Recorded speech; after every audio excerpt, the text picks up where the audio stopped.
Alors, bonjour à tous. Bienvenue à ce webinaire sur le contexte réglementaire et la loi AGEC. Aujourd'hui, vous êtes accueillis par Euramatérials et le CRC Interface, pour environ 1h15, 1h20 de webinaire. Nous avons aujourd'hui au panel Fleury Michon avec Monsieur Stéphane Merlet, David Alain du CTCPA, Frédéric Merle d'Euramatérials et Céline Morcel de l'ADEME pour la matinée. Donc, globalement, quelques petits points rapides sur l'outil que nous utilisons.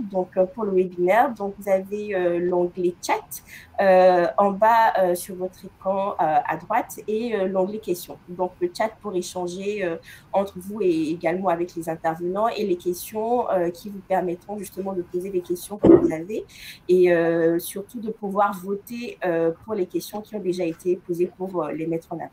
Également, un questionnaire de satisfaction vous sera envoyé à la fin de ce webinaire. Vous aurez également, aussitôt le webinaire terminé, accès au replay et vous obtiendrez également les supports de présentation d'ici la fin de la semaine. Voilà, si vous avez des questions, l'équipe est là en chat pour répondre à vos questions. Donc, rapidement, le programme, nous allons commencer avec une petite introduction pour vous présenter le contexte qui vous accueille. Ensuite, les actualités réglementaires qui vont être présentées par David Alain. Donc, nous allons parler de la loi AGEC et des 3R. Ensuite, nous aurons le retour d'expérience de Fleury Michon sur la mise en application de cette loi dans une entreprise. Donc, quels sont les enjeux, comment est-ce qu'on comprend la loi et comment est-ce qu'on arrive à la mettre en place. Et pour finir, Céline Morcel va nous parler de l'appel à projet substitution des emballages plastiques qui voilà, peut répondre à des questionnements d'entreprise justement sur quel financement vous aider pour passer la transition. Et pour finir, vous allez comprendre, les mardis de l'emballage, c'est plusieurs rendez-vous. On vous donnera les prochaines dates et également on fera voter sur les thèmes qui vous intéressent pour les prochains rendez-vous. Donc, rapidement, les mardis de l'emballage, qu'est-ce que c'est c'est un rendez-vous que nous vous proposons, donc Euramatérials et le CERCIA, deux structures basées dans les Hauts-de-France. C'est un rendez-vous qu'on vous propose justement pour faire le point sur tout ce qui est attrait aux emballages alimentaires globalement. Donc, que ce soit l'actualité réglementaire, les tendances, les innovations du secteur de l'emballage alimentaire. Ce sera le moment de discuter de tout cela. Ce sera également le lieu de faire rencontrer les acteurs de la filière. Là, pour le lancement, on est sur un webinaire, mais on envisage également des rencontres en physique pour vraiment favoriser les échanges. Et justement, cet espace d'échange, c'est aussi entre fabricants, entreprises qui utilisent les emballages, les distributeurs. On vous souhaite d'être là nombreux lorsque les échanges se feront en présentiel. Et également, l'idée, c'est de faire remonter les besoins des acteurs de la filière et de pouvoir par la suite co-concevoir des solutions, des projets qui sont vraiment adaptés aux besoins du terrain. D'où l'intérêt de ces rendez-vous qui vous sont proposés. Donc, nous aurons environ 5 rencontres sur l'année, dont celle-ci, et nous aborderons différentes thématiques et vous aurez, la voix vous sera donnée justement en fin de webinaire pour choisir les thématiques qui vous intéressent. Donc, oui, voilà. Juste pour compléter, on est là, effectivement. Comme tu le dis, effectivement, l'objectif, c'est vraiment de réunir donc, les acteurs de l'agroalimentaire, mais de l'emballage également autour de ces thématiques qui sont fortement d'actualité aujourd'hui et auxquelles, effectivement, vous êtes en droit de vous poser beaucoup de questions sur le choix de vos emballages, notamment pour le futur. Et on souhaite effectivement, à travers cette série d'événements, offrir un espace donc, de réflexion et également faire participer les acteurs, pourquoi pas dans des ateliers qu'on pourra organiser à la suite de ces différents événements, sachant qu'effectivement, on essaiera de faire des événements également en présentiel pour pouvoir avoir des échanges pas seulement virtuels, mais se rencontrer sur le terrain, c'est toujours mieux. Tout à fait, effectivement. Voilà, tout est dit. Donc, n'hésitez pas à vous abonner au newsletter pour être informé des prochains rendez-vous.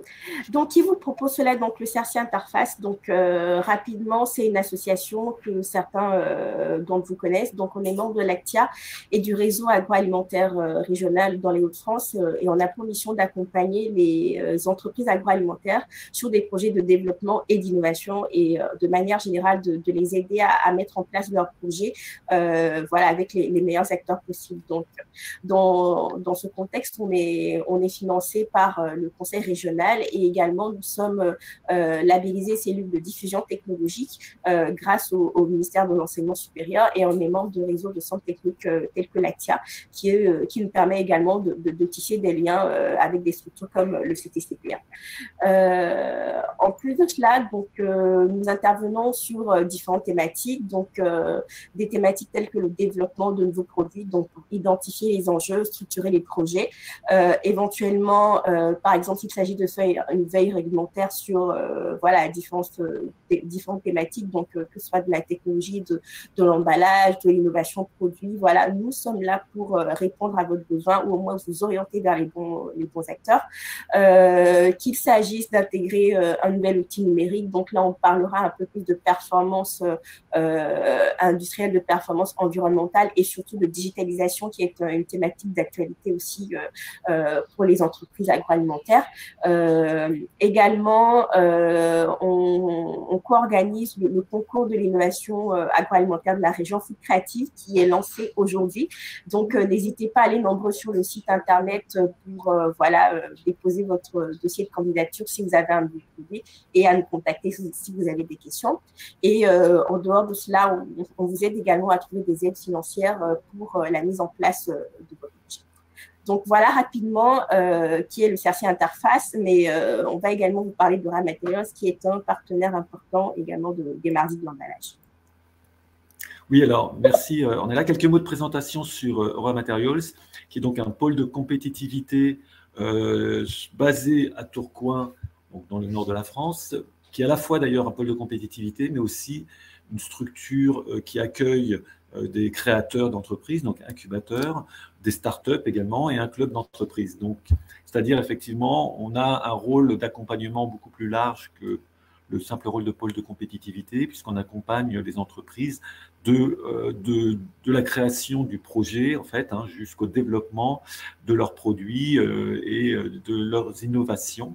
Nous sommes un pôle sur la transformation des matériaux, ce qui veut dire qu'on a un champ d'application assez large qui va du textile jusqu'au métal, en passant par l'ensemble, on va dire, des matériaux d'emballage, à savoir plastique, verre, papier, carton, et la thématique de l'emballage est aujourd'hui effectivement un pôle d'intérêt assez fort pour le pôle.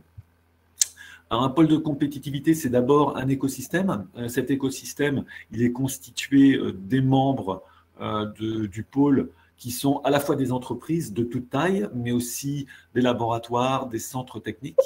Et au-delà de ces membres, on va dire tout un écosystème de recherche au niveau régional, voire au niveau national, et également d'ailleurs sur les pays limitrophes européens, puisqu'on est également partenaire dans des projets européens, que ce soit des projets interfrontaliers, ou des projets plus larges sur l'ensemble de la communauté européenne.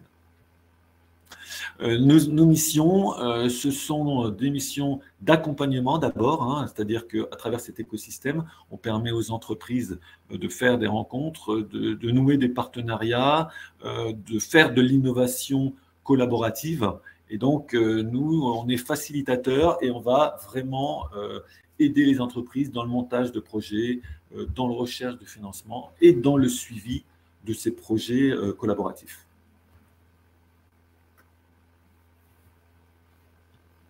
Donc, nous allons commencer par discuter de la réglementation et en l'occurrence la loi AGEC et le décret 3R. Et pour cela, je laisse la parole à David Alain du CTCPA.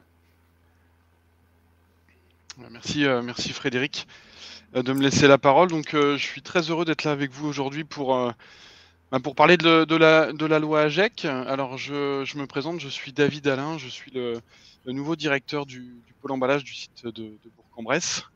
Alors très rapidement, je vais vous parler forcément un petit peu du CTCPA que je représente aujourd'hui. Donc le CTCPA, nous sommes un centre technique agroalimentaire. Nous avons été créés dans les années 50 à l'initiative d'industriels qui fabriquent des produits en conserve et des produits déshydratés. Alors on a également aussi on représente aussi une partie d'industriels qui fabriquent des produits surgelés. Et puis le rôle de notre CTI, donc de notre centre technique, c'est de venir en priorité en soutien des industriels qui appartiennent à cette filière. Mais on va dire au fil du temps, on s'est développé comme un centre technique pluridisciplinaire et pour devenir un acteur un peu incontournable désormais du paysage, on va dire, agroalimentaire français. Nous sommes situés au niveau national. Alors on a notre siège social à Paris, on a différents sites qui sont répartis un peu on va dire, on quadrille un peu le territoire national. On a notre plus gros site à Avignon. On a ensuite des antennes à Auch, Nantes, le pôle d'Amiens aussi, qui est représenté par Alexandre Dupuis, qui est là aujourd'hui, mais qui restera un peu dans on va dire en backup. Et puis notre thématique, c'est vraiment la technologie alimentaire avec on va dire un fort savoir-faire sur le traitement thermique. Et puis comme je l'ai dit, maintenant aussi des activités pluridisciplinaires avec une équipe de 90 personnes. Alors on approche quasiment maintenant des 100 personnes. Comme je l'ai dit, 9 sites en France, des halles technologiques, 3 laboratoires, dont le site de Bourg-en-Bresse, qui est un laboratoire spécialisé sur la thématique emballage, auquel j'appartiens. Le CTCPA, c'est, comme présenté sur ce slide, c'est travailler essentiellement sur le développement des produits, tant sur le développement des produits, la conservation, des essais et des pré-séries. Et puis, autour de cette thématique-là, il y a une thématique analytique qui est forte au niveau du CTCPA. Alors, sur un laboratoire microbio et un laboratoire plus axé sur les analyses concernant la nutrition. Et puis, le pôle emballage, qui est le seul site du CTCPA à dédier spécifiquement son activité sur l'analytique. Donc l'analytique emballage avec une activité plutôt axée sur de l'alimentarité et puis une autre activité qui est plus sur les performances des emballages, sur le côté barrière mais aussi tout ce qui concerne les tests de scellage, etc. Nous avons une activité de formation aussi au CTCPA qui est très très forte chez nous et qui nous permet de former des opérateurs sur à peu près toutes les thématiques dont je viens de vous parler. Alors on va rentrer dans le vif du sujet. Ma mission aujourd'hui, c'est en 20 minutes d'essayer de vous expliquer un peu ce qu'est la loi AGEC, loi qui a été promulguée en 2020 et qui fait beaucoup parler d'elle à l'heure actuelle parce que c'est une loi qui va viser à transformer notre économie d'une économie linéaire à une économie qui va être beaucoup plus circulaire. C'est-à-dire qu'on va produire, on va consommer, on va jeter vraiment et essayer d'arriver à quelque chose de beaucoup plus circulaire que ça peut être à l'heure actuelle. Alors c'est vrai que cette loi, elle a été clairement mise en place avec beaucoup d'études qui ont été faites et beaucoup de constats qui ont été faits par on va dire des organismes environnementaux qui vous avez tous vu des photos de quantité d'emballage plastique sur les plages, donc c'est quelque chose qui est quand même assez important. Donc cette loi AGEC qui signifie loi anti-gaspillage pour une économie circulaire, elle se décline en 5 grands axes. Sortir du plastique jetable qui est le premier axe, mieux informer les consommateurs, lutter contre le gaspillage et pour le réemploi solidaire, agir contre l'obsolescence programmée et le dernier axe qui est mieux produire. Alors moi je vous ferai un focus plutôt axé agroalimentaire parce que c'est vraiment notre cœur de métier, mais sachez que cette loi elle est vraiment, elle globalise en fait, elle inclut vraiment toute l'économie, mais pas forcément que la partie agroalimentaire forcément. Donc cette loi, elle a un axe fort qui est d'introduire la notion de réemploi. Et elle fixe des objectifs qui sont à atteindre, donc 5% des emballages réemployés mis sur le marché en 2023 et 10% des emballages réemployés qui seront mis sur le marché en 2027. Donc c'est vraiment un terme qui arrive et que vous allez de plus en plus entendre parler. Donc si on regarde on fait un focus plus sur le premier axe qui est sortir du plastique jetable, c'est vraiment l'objectif de cette loi à horizon 2040. C'est la fin de la mise sur le marché des emballages en plastique à usage unique. Ça, c'est clairement l'objectif.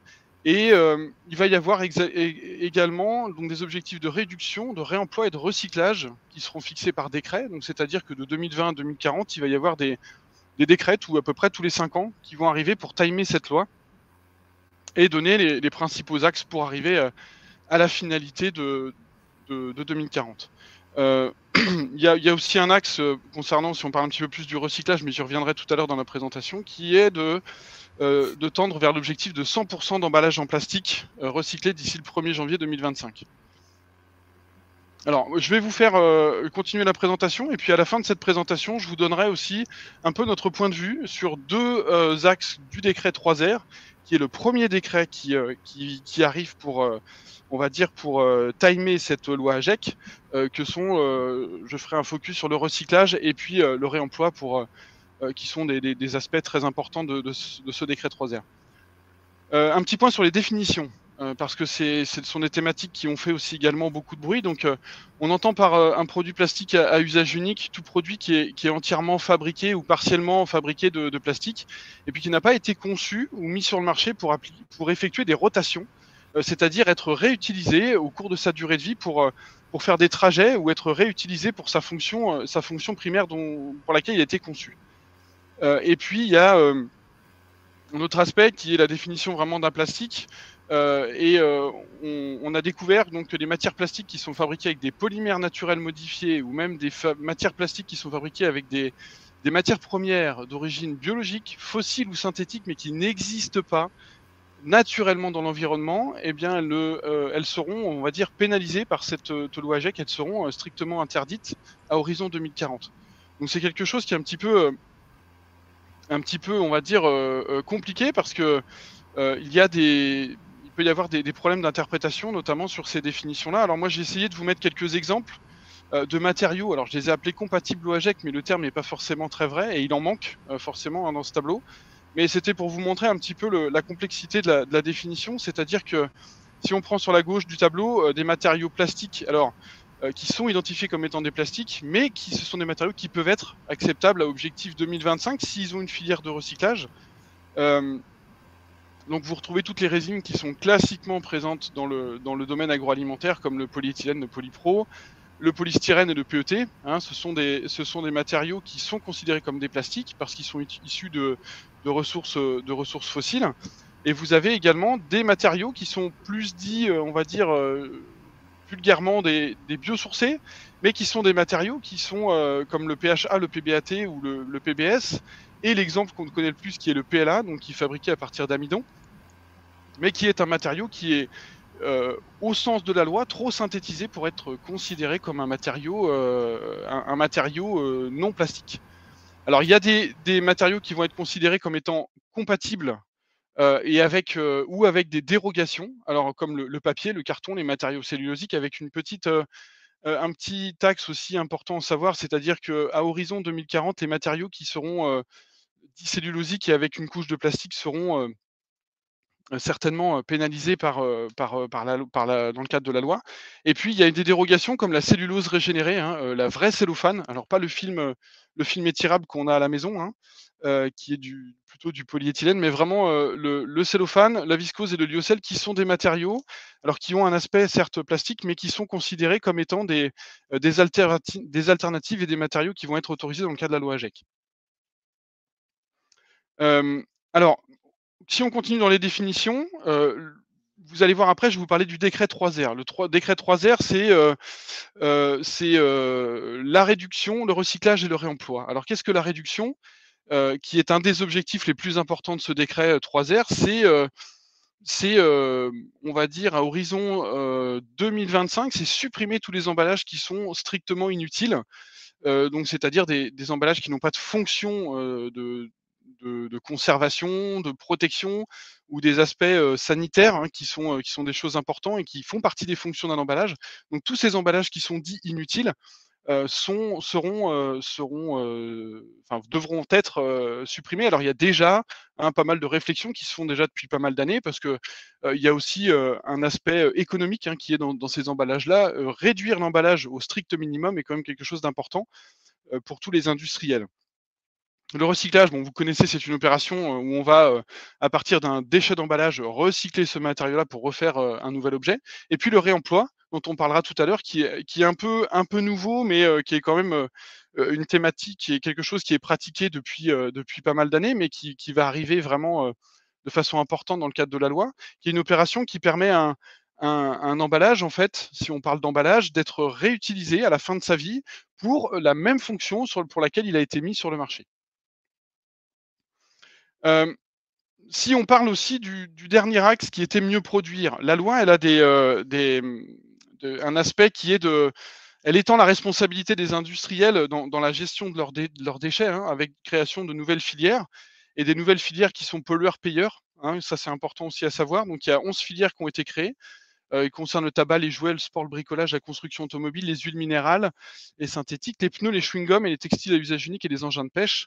Et puis, la loi, elle a étendu également le périmètre de certaines REP, donc qui est la responsabilité élargie des producteurs, comme celle des emballages ménagers. Maintenant, ça s'étend désormais aux emballages professionnels. Et puis, cette extension, elle a été mise en vigueur dès le 1er janvier 2021 pour les professionnels de la restauration. Donc ça aussi, c'est un paramètre qui est plutôt assez important à retenir. Comme je vous l'ai dit tout à l'heure, la loi AGEC, elle est timée par des décrets. Le premier décret, c'est le décret 3R. Alors, comme je vous l'ai dit, le décret 3R, c'est recyclage, réemploi et puis réduction. Alors, il y a des objectifs qui sont fixés dans la loi, mais qui sont des objectifs qui sont pour l'instant fixés collectivement pour l'ensemble des metteurs en marché d'emballage, et notamment un qui est de réduire collectivement, donc comme je vous le disais, la quantité d'emballage en plastique à usage unique, de réduire de 20%. Et dans ces 20%, il doit y avoir au moins 50% de cet aspect-là qui doit être obtenu par le recours au réemploi à échéance du 31 décembre 2025. Alors, j'ai laissé aussi le terme réutilisation parce que c'était un terme qui était assez présent au départ de la promulgation de la loi. Mais alors, la réutilisation, ce serait réutiliser un emballage, par exemple un verre, pour le réutiliser en pot à crayon, par exemple. Hein. Donc ça, c'est de la réutilisation. Mais c'est un axe qui est un petit peu moins présent dans la loi désormais. Et on parle beaucoup plus de réemploi.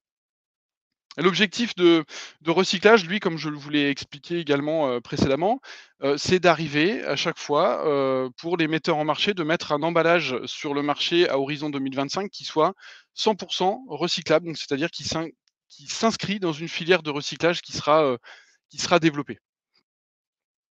Alors, on en est à peu près ici dans le timing du décret 3R, c'est-à-dire qu'ici, en 2020, la loi a été promulguée, hein. Et puis, on est en début 2022. Alors, un des aspects qui est arrivé, c'est, vous en avez entendu parler, hein, c'est la suppression des suremballages et des emballages en plastique pour les fruits et légumes de moins de 1,5 kg. Donc ça, c'est un gros aspect et quelque chose qui est mis en place avec quand même certains aménagements pour certaines typologies de fruits et légumes qui sont assez fragiles, notamment où il y a des extensions et des dérogations et des choses qui vont se décaler jusqu'à horizon 2026, si je ne me trompe pas. Alors, il y a aussi une nouveauté qui est apparue fin 2021, qui est la stratégie 3R. Alors, c'est par rapport à ce décret qui est peut-être été un petit peu mal compris, qui est assez compliqué et difficile à mettre en application. Il y a eu des discussions. Donc, ça a été cette stratégie 3R, c'était de mettre autour de la table des metteurs en marché, des filières industrielles, des collectivités territoriales, et puis il y a eu une co-construction qui s'est faite, un document qui a été établi et puis qui est soumis à consultation. Alors la consultation, je crois qu'elle s'est terminée à la fin du mois de février.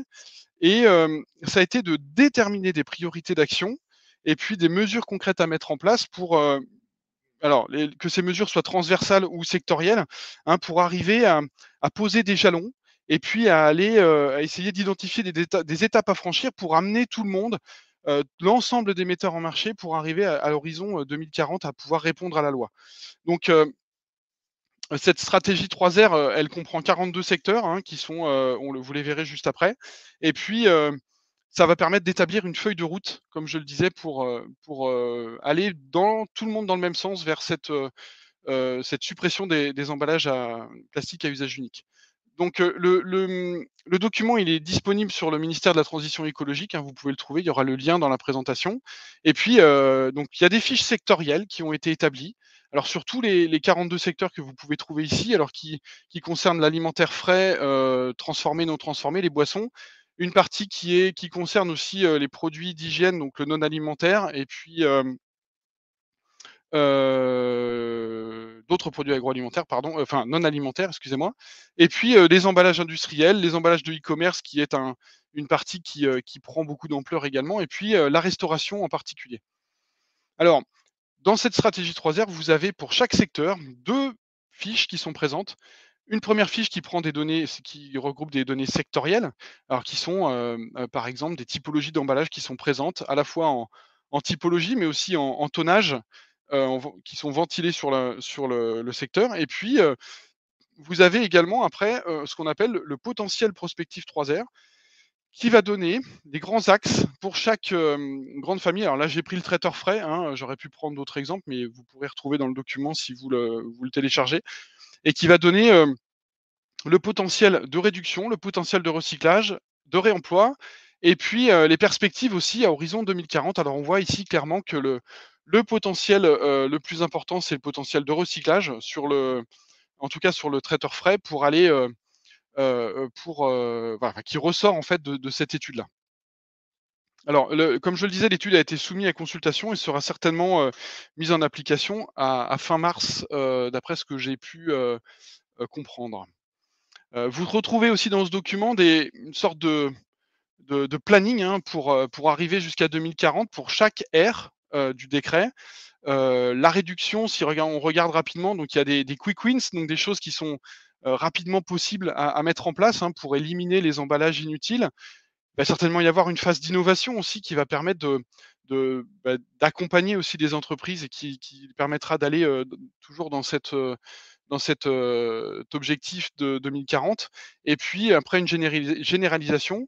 La même chose, le même travail a été fait pour le réemploi avec, en ce moment un amorçage, hein, qui est réalisé parce que c'est à horizon 2025 c'est une notion qui est pas forcément simple et puis, pareil pour le recyclage avec une accélération des créations de filières pour arriver pareil, aux objectifs qui sont prévus.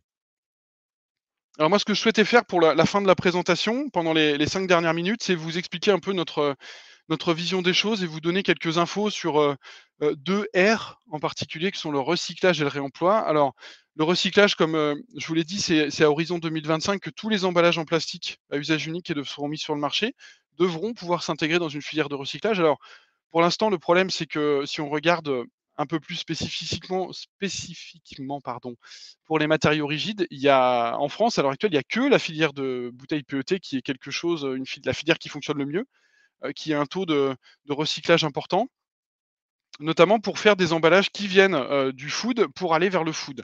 Donc qui sont utilisés sur des emballages, pour des produits agroalimentaires et qui retournent après sur de l'alimentaire. Il y a des créations et du travail à l'heure actuelle de la R&D pour créer d'autres filières de recyclage, notamment les barquettes et les pots en APET avec, Citeo qui a développé des appels à projets sur lesquels, le CTCPA a participé et puis également, Stéphane en touchera peut-être un petit mot après parce qu'il a été impliqué aussi dans un des projets qui s'appelait, Monofilm, qui s'est terminé l'année dernière et qui a, travaillé sur des sujets, des tests pour essayer de travailler à la création de cette filière de barquettes et de pots en APET, qui pourrait arriver en 2025. Il y a aussi une question sur les polyoléfines. Alors, il y a des projets R&D en cours sur le recyclage des polyoléfines. C'est des matériaux qui sont assez, difficiles à recycler. Donc les polyoléfines, c'est essentiellement les polypropylènes, polyéthylènes. C'est des matériaux qui, pour parler très simplement, qui se comportent un peu comme des éponges quand ils sont utilisés et ils vont, absorber beaucoup de produits alimentaires, de matières et l'idée, c'est que pour les recycler, ben, il faut trouver des processus adéquats pour pouvoir réutiliser ces résines-là et les recycler. Il y a aussi, une interrogation sur les emballages multicouches qui sont clairement des emballages difficiles à recycler et quasiment impossibles à recycler dans le cadre du recyclage mécanique, qui est un axe, clairement étudié en France. Il existe du recyclage chimique, mais je pense que Stéphane vous en touchera un petit mot aussi, dans sa présentation après, surtout de la vue de metteur en marché. Et puis, il existe aussi une autre typologie de recyclage qui est, de partir des emballages qui proviennent du secteur agroalimentaire et qui sont recyclés, mais pour aller dans d'autres secteurs, comme les emballages en PP, le HDPE aussi, qui sont des emballages qui peuvent être recyclés pour faire, des pare-chocs de voiture, par exemple, ou du mobilier de jardin. Donc, on peut réutiliser ces résines-là pour faire d'autres choses, mais pas forcément destinées au contact alimentaire.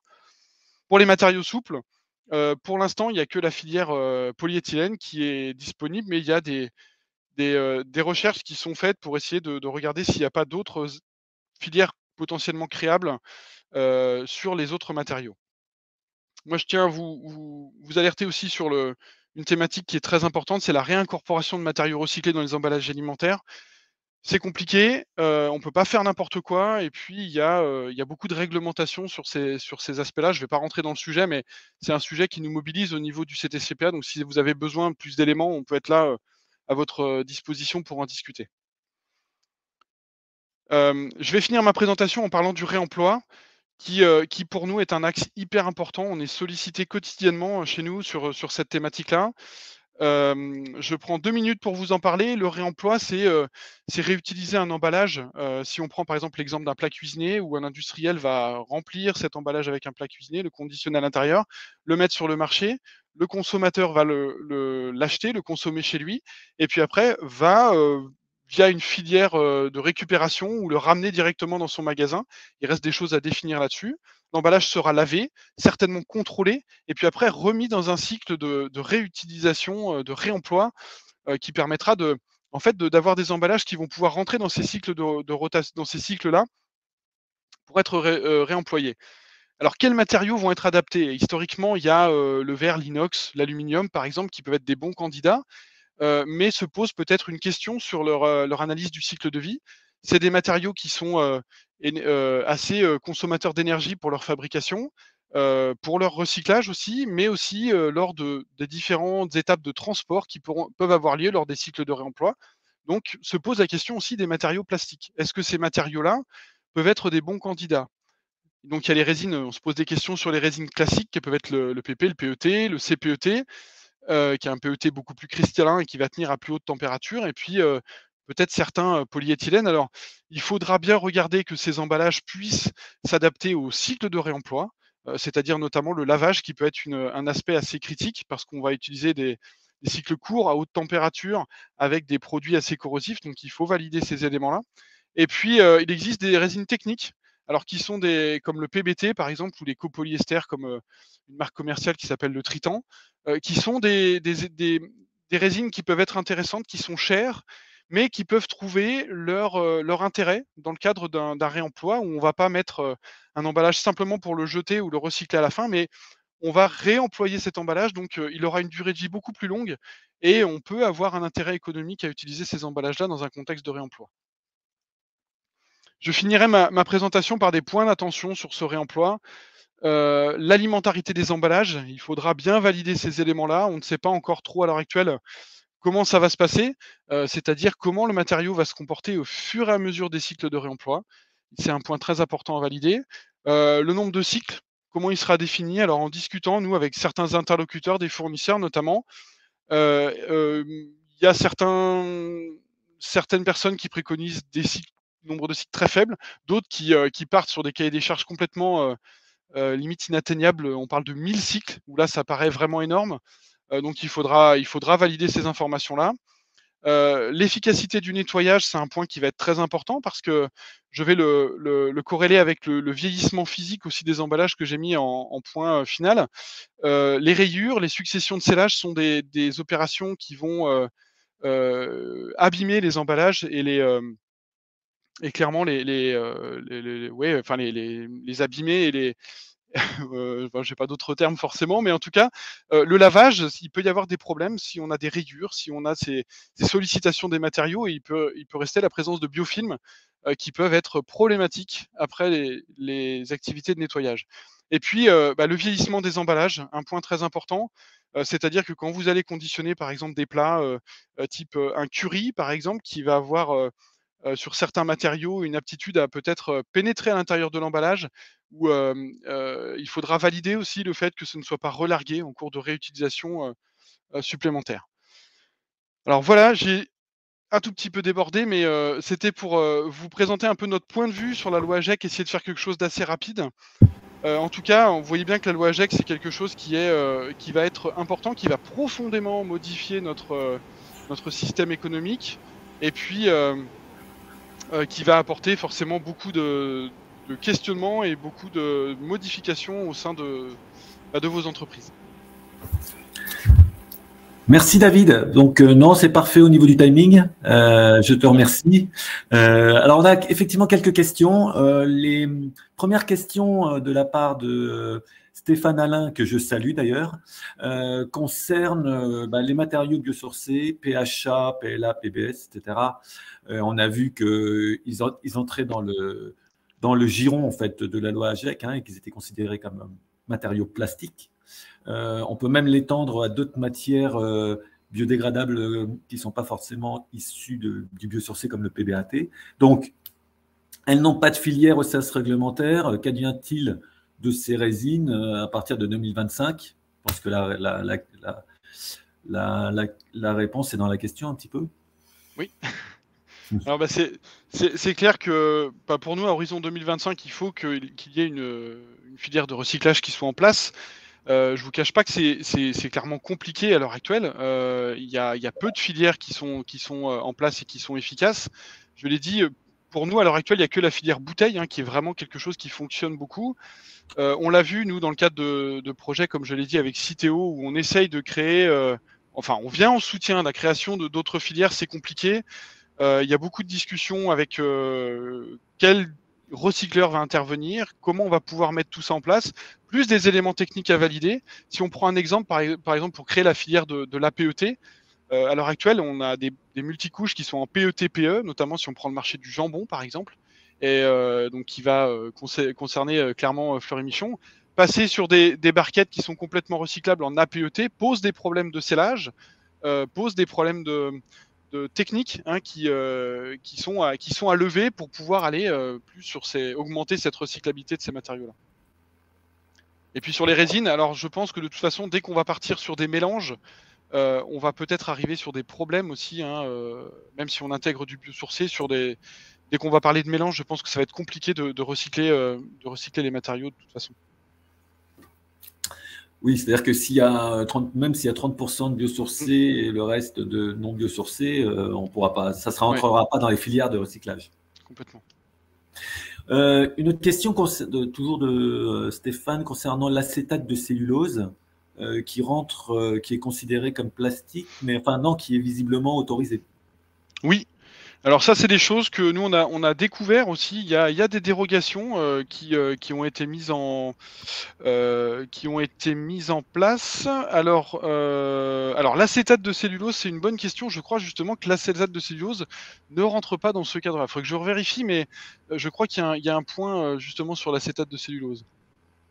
D'accord. Un point d'attention. Alors, autre point d'attention, tu en as parlé, mais ça concerne ces fameux papiers cartons qui incorporent une partie de plastique, notamment les liners, par exemple, les fameux liners en plastique, donc sont automatiquement requalifiés également. Alors, ils seront, pour nous, je pense qu'à horizon 2025, ils rentrent dans une filière de recyclage parce que pour l'instant, les directives de Citeo et puis de Recipap, Revipap, si je ne me trompe pas, du Cotrep aussi. Alors le Cotrep, c'est plus pour les matériaux plastiques, mais en tout cas, en tout cas, la loi actuellement en France, c'est si un emballage est composé à 50% de matériaux fibreux, il rentre dans la filière de recyclage.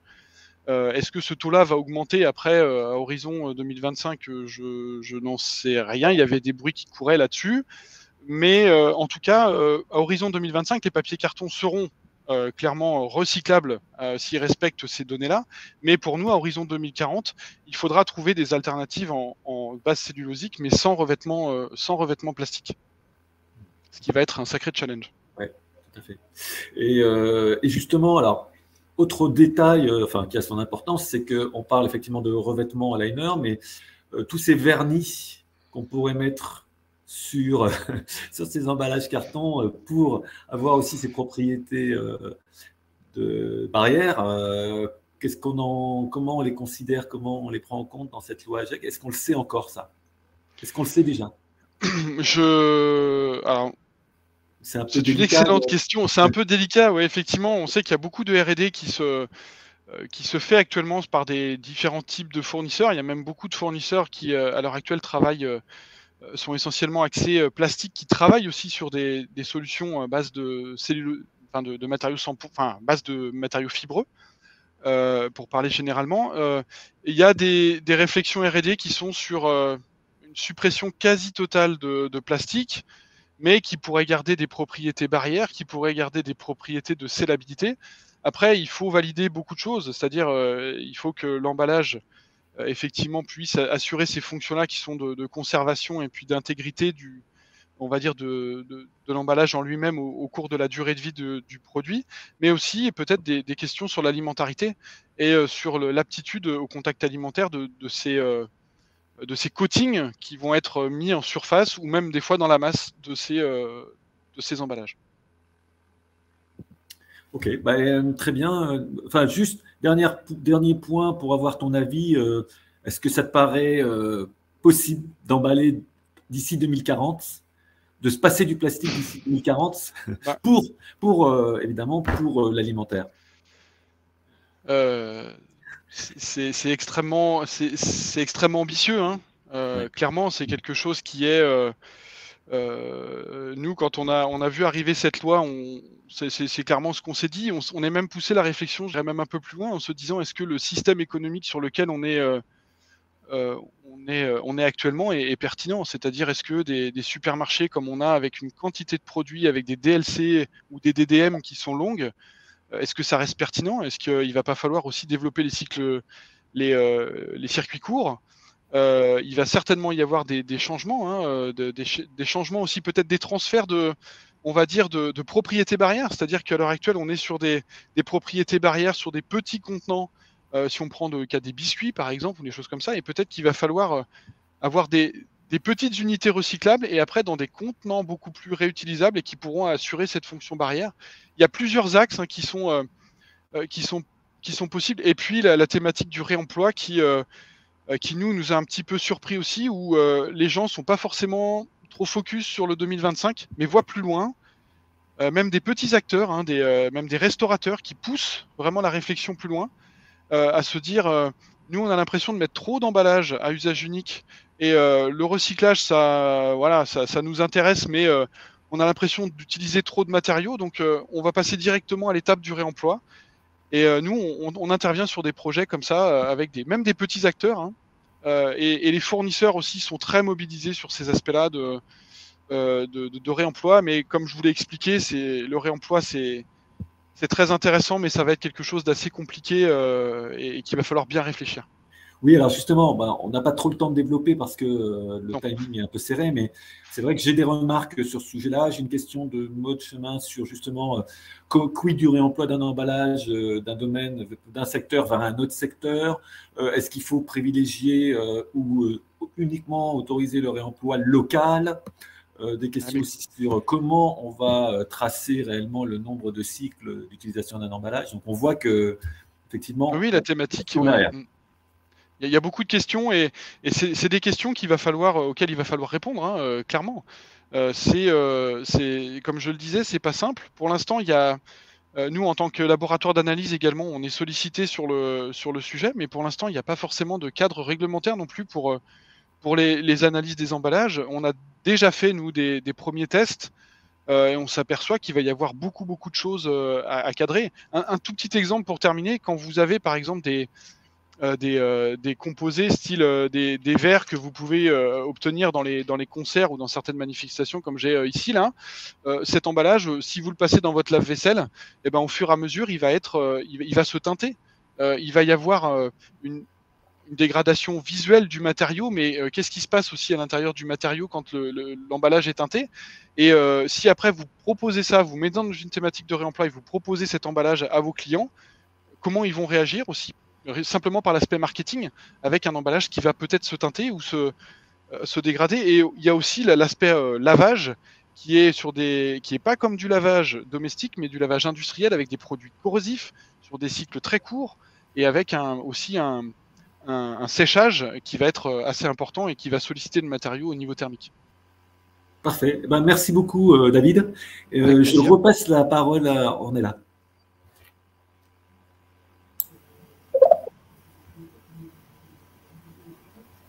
Merci pour cette présentation vraiment très, très dense. On a conscience que le sujet est trop dense pour être abordé, donc je pense que David va répondre aux questions dans l'onglet, il va les balayer au fur et à mesure.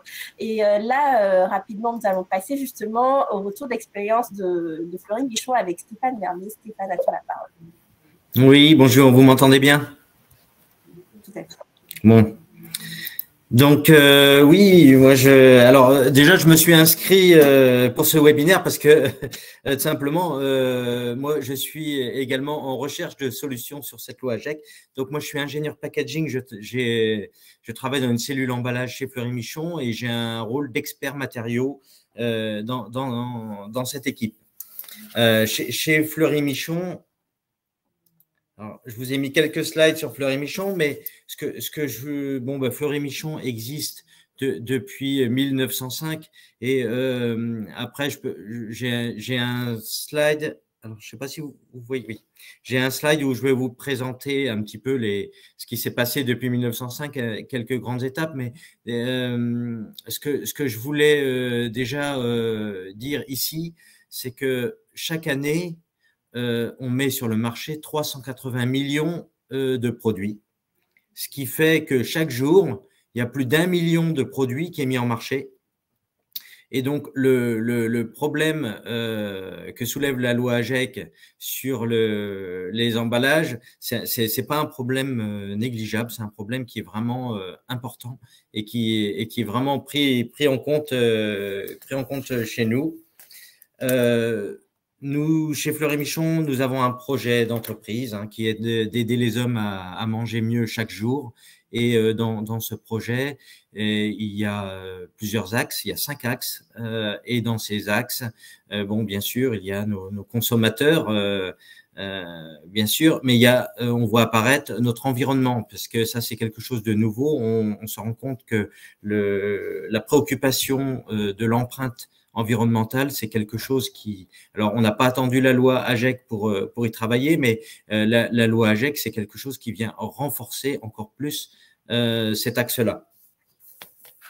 Donc ensuite, alors je vous ai, voilà, donc voilà, j'ai mis quelques dates et sur l'évolution de Fleury Michon, et en fait tout a commencé vraiment dans les années 1950 et il y a eu une rupture industrielle chez Fleury Michon qui a été la cuisson sous vide à l'aide de matériaux qui étaient un matériau plastique qui venait des États-Unis et qui a permis de faire un produit, donc du jambon, qui à échelle industrielle et qui pouvait se conserver suffisamment longtemps. Ensuite, en 1964, il y a eu une autre rupture un peu technologique qui a été la possibilité de mettre en libre service dans les grandes surfaces de la charcuterie préemballée. Ça a pu se faire en utilisant la matière plastique. Et là, on voit déjà que sur ces deux premiers tournants, en fait, la mise à disposition des produits, la possibilité de fabriquer des produits à échelle industrielle, c'est vraiment appuyé sur les propriétés des matières plastiques. Alors ensuite, il y a eu d'autres étapes d'évolution, bien sûr, chez Fleury Michon, où on a cherché à travailler sur tout ce qui est innovation, et notamment sur l'emballage, et notamment, par exemple, sur nos dernières innovations, qui est le plat cuisiné en barquette bois. Mais ça, je pourrais y revenir un petit peu plus tard. Ce que je voulais aussi dire, parce qu'on parle beaucoup d'emballage, ce qui est normal, mais en fait, on utilise l'emballage pour le produit. En fait, le cœur de notre métier, c'est quand même le produit. On met des produits sur le marché et notre produit, il a besoin d'être protégé par l'emballage. On a besoin de garantir sa sécurité, enfin sa qualité, pardon, et ce qui sous-entend en fait la sécurité alimentaire. On fait tous nos courses tous les jours dans les grandes surfaces. Il ne vient à personne. On se pose pas la question quand on consomme un produit préemballé de savoir s'il va nous rendre malade ou pas. à partir du moment où il a été emballé, on a la quasi-certitude, on a atteint un niveau de sécurité alimentaire qui est quand même très importante. On se pose plus la question, on donne à nos enfants des produits préemballés sans se poser aucune question. On a la garantie de cette sécurité alimentaire. Et donc, c'est vrai que tout à l'heure, on parlait effectivement de matériaux cellulosiques, on parlait de matériaux biosourcés ou autres. Il faut bien avoir à l'esprit que quand même si effectivement on peut trouver des matériaux pour lesquels on pourra réduire l'impact sur l'environnement, notre première préoccupation, c'est de conserver le produit. Et donc, on réfléchit à 2 fois avant d'utiliser des matériaux autres que ceux dont on a l'habitude et qu'on a mis des dizaines et des dizaines d'années à développer et à améliorer pour en arriver où on est aujourd'hui. Et puis, bon, j'ai mis une dernière fonction qui est la communication, parce que c'est vrai que en libre service, on a l'habitude de dire que l'emballage, un petit peu, c'est le vendeur silencieux. Voilà. Un autre point aussi que je m'étais noté, c'est que on parle de monomatériaux, d'améliorer les complexités des matières plastiques utilisées pour les emballages, mais on a un autre axe qui est extrêmement important dont on ne parle pas là, c'est notre volonté de simplifier les listes d'ingrédients des produits. C'est-à-dire qu'en fait, ce qu'on cherche aussi à faire, et on le comprend tous en tant que consommateurs, c'est d'avoir des produits les plus sains possibles dans lesquels on met le minimum de conservateurs, voire pas du tout. Et ça, on peut l'atteindre grâce aux propriétés des matières plastiques utilisées dans les emballages. Donc après, si c'est une vraie question, parce que si on veut, est-ce qu'on cherche à revenir un petit peu en arrière et à mettre des conservateurs dans les produits, je ne suis pas sûr du tout qu'on soit prêt à l'accepter. Donc, voilà. Donc, concernant la loi AGEC, moi, je voulais faire un focus, en fait. Alors bon, David a détaillé la loi AGEC. Moi, je voulais juste faire un focus sur l'affichage environnemental, parce que ça l'affichage environnemental, c'est un article qui est dans la loi AGEC, sur l'infotri, les changements qui sont en cours actuellement, et notamment avec les consignes de tri qui sont élargies. Et puis ensuite, je ferai un focus sur le décret 3R, avec les 3R du réemploi, du recyclage et de la réduction.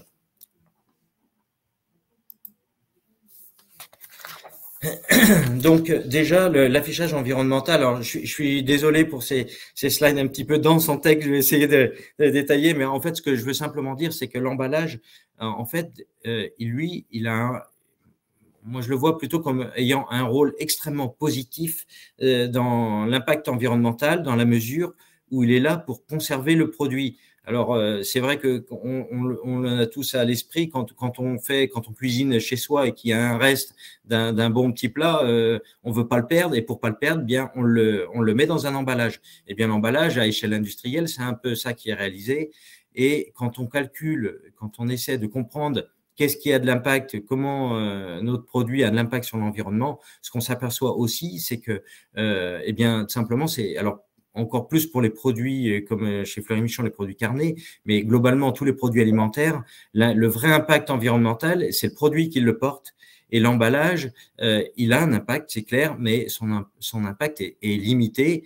Et ce que je voulais dire ici, c'est et c'est une de nos difficultés dans l'interprétation de la loi AGEC, c'est comment communiquer sur le fait que l'emballage, il est avant tout là pour protéger. Et c'est vrai que dans la loi AGEC, il y a les 2 premières lettres qui sont anti-gaspillage. Et franchement, ce rôle-là, je pense qu'il répond vraiment très bien. Après, ça n'empêche pas de poursuivre le travail sur l'emballage lui-même, mais il ne faut pas oublier cette protection du produit. Réduire l'impact environnemental de l'emballage seul en dégradant l'impact environnemental du produit, ça serait une erreur, et voire même ça conduirait même à être contre-productif. Voilà. Ensuite, l'autre impact, c'est sur l'infotri. Alors, on est passé d'un sac jaune où on mettait tous les emballages recyclables. qui étaient en gros les corps creux, papier carton, et donc dans l'esprit de tout un chacun, le sac jaune égale emballage recyclable. On est passé à l'extension des consignes de tri avec l'objectif de pouvoir travailler sur le recyclage de tous les autres emballages. Et pour ça, la consigne de tri a été étendue et la poubelle jaune qui était la poubelle pour le recyclage est devenue la poubelle pour la valorisation. Et aujourd'hui, c'est compliqué parce qu'on a encore sur nos impressions d'emballage, certains emballages sur lesquels on indique de mettre dans la poubelle noire parce que le changement de toutes les impressions, de tous les emballages, ça peut pas se faire très rapidement. Et donc, du coup, là, moi, je le vois, on a une confusion auprès de nos consommateurs. Ils sont un petit peu perdus. Ils ne savent plus du tout, quand ils mettent un emballage dans la poubelle jaune, si c'est quelque chose qui est recyclable, pas recyclable. Voilà. Et donc, toujours voilà, pour faire ce retour d'expérience sur la loi AGEC, voilà, ça, chez nous, c'est quelque chose qu'il faut prendre aussi en compte sur la communication, sur la recyclabilité de nos emballages. Donc ensuite, sur le décret 3R, c'est vrai que David en a parlé. Ce qui est important, c'est que les décrets 3R, c'est surtout une étape. Il va y en avoir plusieurs des décrets 3R, et c'est une étape pour finalement aller sur la fin des emballages à usage unique en 2040. Donc voilà, je voulais juste rappeler ça.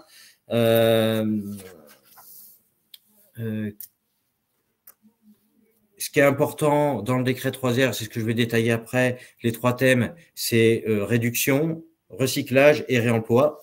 Hein, on va s'arrêter sur ces 3 mots. Et avant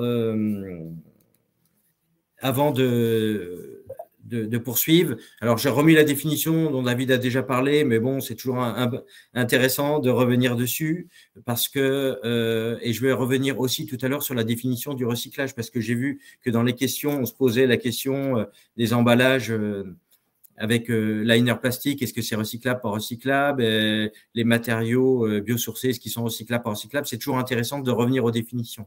Donc l'emballage à usage unique, parce qu'on pourrait penser par exemple qu'un emballage pour un plat cuisiné, il n'a pas un usage unique vu qu'il sert chez nous à doser le produit, il sert à le cuire, il sert à le transporter, il sert aussi au consommateur à le transporter, puis ensuite il sert à le consommer. On aurait pu penser que c'était pas un usage unique.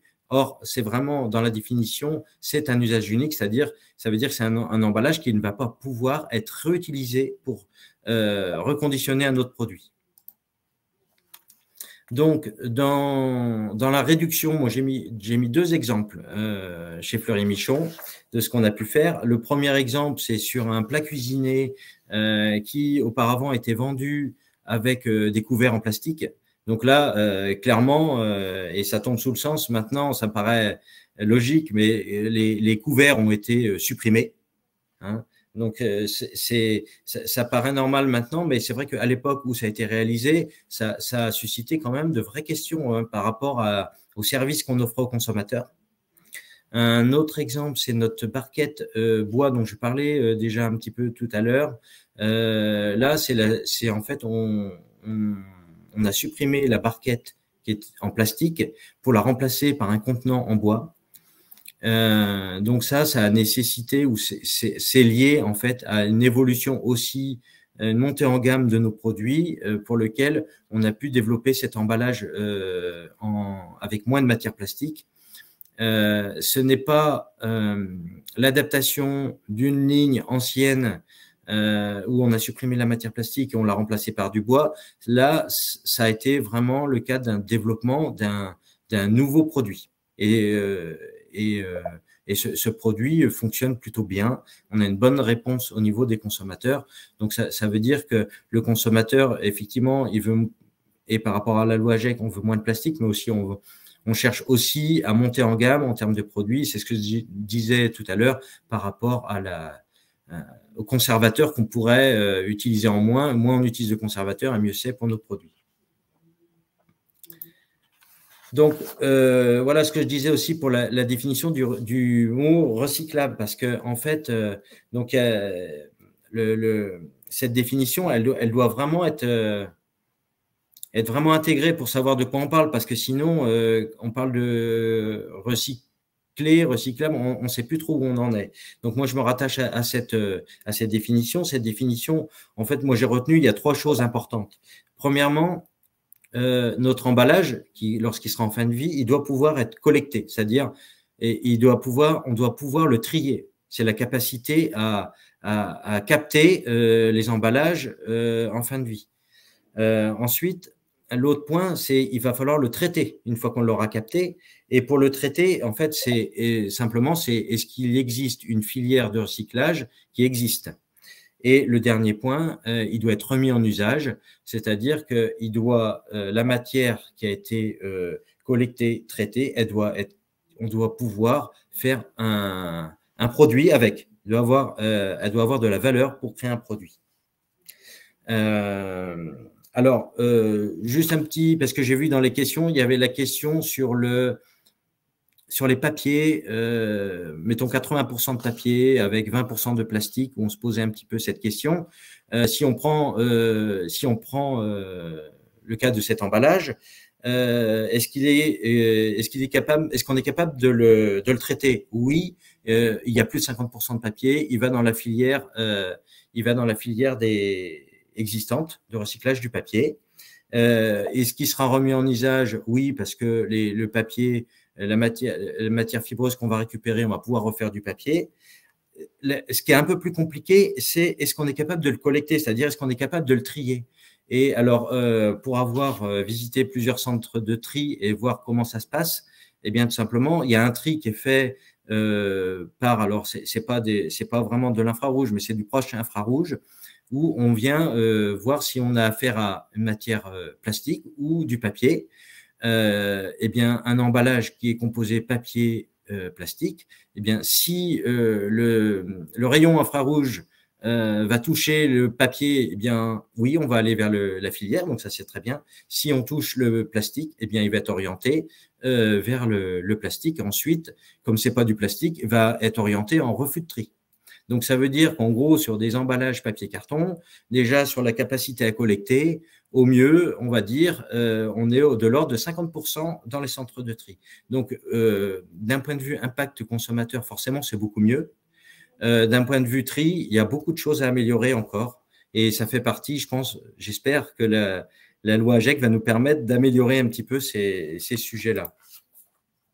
Donc, sur l'aspect recyclage, moi j'ai choisi de parler de trois emballages. La petite barquette noire que vous voyez en bas, c'est une barquette en polypropylène monomatériau, donc qui se recycle, qui peut être captée en centre de tri et qui peut être recyclée.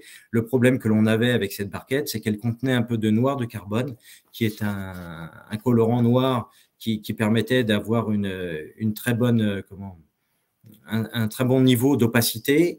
Le noir de carbone permettait aussi d'incorporer ou d'utiliser des chutes de recyclés chez les producteurs d'emballage, puisque à la limite, on pouvait mettre n'importe quelle couleur. À partir du moment où on mettait un petit peu de noir de carbone, on arrivait à recycler. Par contre, dans le tri, dans la collecte, en centre de tri, c'était un vrai problème. Et dès le tri par infrarouge ne pouvait pas se faire. Donc, nous, ce qu'on a pu faire sur ces emballages, c'est qu'on a supprimé le noir de carbone. Et par contre, ça a vraiment, comme c'est un monomatériau, ça a vraiment augmenté de façon significative la capacité à trier, collecter et ensuite pouvoir réutiliser ces emballages. Alors, le polypropylène, pour l'instant, le recyclage n'est pas encore apte au contact alimentaire. Peut-être que ça viendra un jour, mais disons que là, pour l'instant, dans l'économie circulaire, on a fait un grand pas en supprimant le noir de carbone. Ensuite, on a remplacé, par exemple, sur certains produits, des petites cassolettes en grès par du verre, verre qui est déjà du matériau recyclé et qui peut être recyclé lui-même, qui est collecté. Alors là, pour le collecter, ça va pas en centre de tri puisque le verre doit être amené en apport séparé, voilà. Et puis, alors la barquette de jambon, parce que c'est quand même un de nos emballages les plus importants, on utilise du matériau PET et donc on peut incorporer du recyclé dans la barquette de jambon. Et comme l'a dit David, il y a eu de nombreux projets. Le dernier, c'est le projet Monofilm sur lequel on a travaillé pour rendre cette barquette recyclable. Et rendre cette barquette recyclable, c'est dans un premier temps la réaliser en monomatériaux, mono-PET, ce qui n'est pas le cas aujourd'hui, puisqu'aujourd'hui, on utilise du polyéthylène. C'est un complexe PET-PE. Et pourquoi on utilise des complexes au lieu d'utiliser des monomatériaux? C'est par rapport au premier slide que je vous ai montré sur la sécurité des aliments, c'est-à-dire que ce qui est important, la première fonction de l'emballage, c'est d'apporter cette sécurité, cette garantie sur la conservation de nos produits au niveau des consommateurs. Et là, si on passe sur de la barquette mono à PET, pour garantir cette sécurité, c'est beaucoup plus compliqué. Et ça nécessite très certainement, suite à l'étude qui a pu être faite dans le cadre du projet Monofilm, ça nécessite très certainement soit des gros investissements au niveau équipement, soit des modifications au niveau de nos cadences ou des contrôles supplémentaires. Enfin, c'est compliqué et il y a un aspect aussi sur ce type de produit en grande consommation. Il y a un aspect cadence et prix qui est très important et qui peut être aussi une limite. Après, comme disait David, effectivement, il y a le recyclage chimique parce que tout ce dont on parlait là sur le recyclage, on sous-entendait le recyclage mécanique. Aujourd'hui, on parle de recyclage chimique et il y a eu dans la presse des annonces sur des gros industriels qui vont investir pour pouvoir réaliser du recyclage. Bon, je pense que ça peut être une solution. Par contre, ça soulève aussi plein de questions, puisque dans un recyclage chimique, si on met un matériau complexe, est-ce que le recyclage chimique, quel sera son rendement, parce que c'est un peu comme quand on met du papier avec du plastique, qu'on l'envoie vers la filière recyclage papier, eh bien s'il y a 20% de plastique, c'est clair que le rendement sera au maximum de 80% pour le carton. Donc voilà, donc ça c'est le recyclage chimique, c'est aujourd'hui c'est une vraie question. Et le dernier R dont David a parlé et qui a un vrai sujet de préoccupation et qui peut paraître effectivement comme la solution pour supprimer nos emballages plastiques, qui peut paraître comme étant aussi la solution pour supprimer nos emballages à usage unique en 2040, bien sûr, c'est le réemploi. Par contre, le réemploi, quand on creuse un petit peu et qu'on en regarde un peu plus près, eh bien, après plusieurs utilisations, comment on peut garantir l'aptitude au contact alimentaire? Eh bien, c'est pas si simple que ça. Le réemploi, ça nécessite aussi d'aller vers des standardisations des contenants, c'est-à-dire qu'en gros, un emballage qui sera utilisé chez Fleury Michon doit pouvoir être utilisé chez nos concurrents, parce que nous, on vend des produits, le marché, et c'est toute la France, et ce serait dommage de récupérer un emballage qui aurait été vendu à Marseille pour le faire revenir en Vendée, voilà. On se pose aussi beaucoup de questions sur le bilan environnemental du réemploi par le transport, le lavage, voilà. On se pose aussi des questions sur l'impact sur nos outils industriels, puisque pour atteindre les cadences de production actuelles, on l'a pu le faire au fil des ans en améliorant grâce aux propriétés des matières plastiques. Et aujourd'hui, si on met ça en cause, ça peut être compliqué. Et donc, ça pose le point suivant, c'est sur l'acceptation du consommateur. Est-ce que le consommateur sera prêt à accepter des coûts supplémentaires avec un emballage réemployable? Je sais pas. Est-ce que le consommateur sera prêt à accepter d'avoir un emballage qui aura été un petit peu rayé, abîmé, cabossé? Je sais pas. Voilà. on se pose beaucoup de questions sur ce sujet-là. Donc, voilà, je passe à l'étape question. Alors, j'espère, j'ai été assez vite sur tous ces sujets-là. Donc, il y a beaucoup de questions que je n'ai pas eu le temps de lire en même temps. Et voilà. J'avoue en effet que le sujet est vaste et on ne pourra pas l'aborder tout en détail.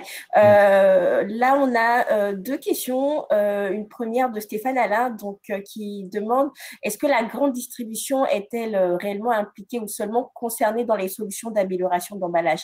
Donc finalement, en tant qu'acteur de la filière, quel rôle est-ce que la grande distribution joue concrètement dans ces démarches? Alors, la grande distribution, ce sont nos clients.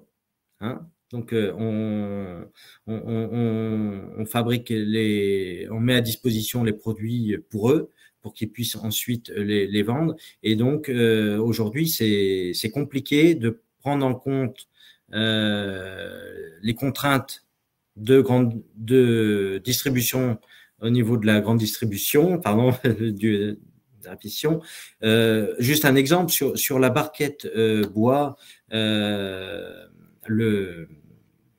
La réduction, par exemple, de durée de vie du produit sur un emballage est difficilement acceptable en grande distribution. Ça veut dire que les stockages qui peuvent être réalisés en interne ne sont plus les mêmes que ceux pour les autres emballages plastiques. C'est pour donner un exemple. Si pour une recette, on fait une production par semaine pour envoyer en grande distribution, avec une barquette bois, on est obligé, par exemple, de faire une production tous les 2 jours. Donc, ça veut dire des stocks plus petits, des lots de production plus petits, des envois plus fréquents. Et donc, c'est clair que notre système actuel de distribution des produits représente une contrainte sur le changement de nos emballages, pour répondre à la question. Parfait. Donc, on voit finalement que voilà, tout changement a un impact sur toute la filière, d'où l'intérêt justement d'associer tous les acteurs à la réflexion et de pouvoir faire comprendre les enjeux et voilà, les difficultés aussi de part et d'autre. Une deuxième question assez rapidement de Laurent qui demande si la loi AGEC, vu qu'elle incite fortement sur la recyclabilité, comment est-ce que vous assurez la réelle recyclabilité des nouvelles matières que vous mettez sur le marché? Eh bien, c'est le travail qu'on doit faire, et c'est pour ça que je vous parlais pendant ma présentation de centre de tri, et de travail sur les définitions. C'est le travail que nous faisons, c'est-à-dire de se rapprocher des centres de tri, des recycleurs, et de comprendre un petit peu quelles sont leurs contraintes et d'intégrer toutes ces contraintes lors du développement de nouveaux matériaux. Aujourd'hui, c'est compliqué. Alors, quand on peut le faire sur les équipements industriels existants aujourd'hui, on le fait. Par contre, quelquefois, c'est pas possible, et donc on le prend en compte et on le réserve pour les lancements de nouveaux produits. Parfait. Donc, du coup, finalement, ça rejoint aussi les questions, les notions d'investissement, finalement, de processabilité des nouveaux produits, des nouveaux matériaux. Et alors, l'exemple de la barquette bois, c'est un bon exemple parce que c'est-à-dire qu'on a pu supprimer la matière plastique, mais par contre, étant donné que les coûts, les cadences ne sont pas les mêmes que sur de la matière plastique, on a pu le faire parce qu'on a eu une montée en gamme du produit. C'est-à-dire qu'on a un produit qui est de meilleure qualité, qui se vend plus cher, mais qui a permis la substitution de la matière plastique. Donc, voilà. Merci beaucoup pour ces réponses. Nous avons conscience qu'on ne peut pas tout aborder, donc n'hésitez pas à continuer à poser vos questions et éventuellement on reprendra contact avec vous éventuellement pour discuter, ou si vous avez des projets également sur ces sujets. Frédéric et moi sommes à vos dispositions pour en discuter. Donc rapidement, j'invite Céline Morciel justement à nous parler d'un appel à projet qui est en lien avec le sujet et qui pourrait intéresser d'autres personnes justement sur la mise en place de solutions vis-à-vis du contexte réglementaire. Céline, tu as la parole. Merci. Oui, donc très rapidement, c'est seulement pour vous informer donc de l'existence de dispositifs d'aide de l'ADEME pour vous aider à substituer le plastique dans vos emballages. Donc, on a notamment un dispositif d'aide pour des études préalables, des expérimentations, mais aussi des investissements, notamment dans des nouvelles machines qui sont plus adaptées en fait au nouvel emballage. On va subventionner uniquement le passage sur de l'emballage soit réemployable, soit recyclable. Donc, par exemple, en carton ou en papier craft. Ça concerne également le plastique à usage unique qui est utilisé pour la protection, notamment lors du transport logistique. Donc, je pense par exemple aux films autour de palettes ou bien au papier bulle. Donc, c'est également concerné. On va subventionner jusqu'à 55% des dépenses. Donc, à titre d'exemple, on a eu Touquet Savour qui a remplacé son emballage en plastique pour des pommes de terre par un emballage craft. Sur l'achat de 2 lignes de production qui leur a coûté 400 000 €, l'ADEME a donné 200 000 €. Donc, c'est une aide plutôt intéressante et qui va concerner à la fois les TPE, les PME, mais aussi les grandes entreprises. Et pour des projets de réemploi, c'est-à-dire des emballages consignés, par exemple, en verre, on va aussi subventionner les collectivités qui ont des cantines, par exemple, scolaires, ou des associations qui veulent faire justement un système de consigne comme Ola Consigne en Hauts-de-France. Donc, on a aussi un deuxième dispositif d'aide, cette fois dévolu uniquement aux TPE-PME, qui s'appelle Tremplin. Et là, on va subventionner des diagnostics emballages et aussi l'acquisition de contenants réutilisables. Donc, voilà. Et je voulais aussi très rapidement vous parler de l'éco-conception parce qu'on a également des aides disponibles sur l'éco-conception qui visent à réduire l'impact environnemental d'un produit ou d'un service et notamment réduire l'impact environnemental des emballages du produit. Donc, c'est d'autant plus intéressant qu'on va avoir une aide qui peut être sollicitée à diverses phases de projets d'éco-conception. Donc, phase diagnostique on va subventionner jusqu'à 70% des analyses cycle de vie, l'aide à l'investissement pour la mise en œuvre des solutions d'éco-conception qui auront été identifiées et aussi de l'aide à la formation, cette fois uniquement pour les TPE-PME, avec Tremplin Premier Pas en éco-conception. Voilà, si vous avez des questions, je suis à votre écoute. Merci Céline pour cette présentation assez succincte des dispositifs. Oui, pas de souci. Je tiens à rappeler que vous aurez les supports, vous avez les liens et vous aurez également les contacts des intervenants si vous voulez prendre rendez-vous pour discuter plus en détail de certains sujets ou des questions de financement par exemple. Donc, là, sur le sujet, pour l'instant, pas de questions, on veille. Rapidement, justement, avant de conclure, on voulait justement vous proposer de prendre connaissance des dates des prochains rendez-vous.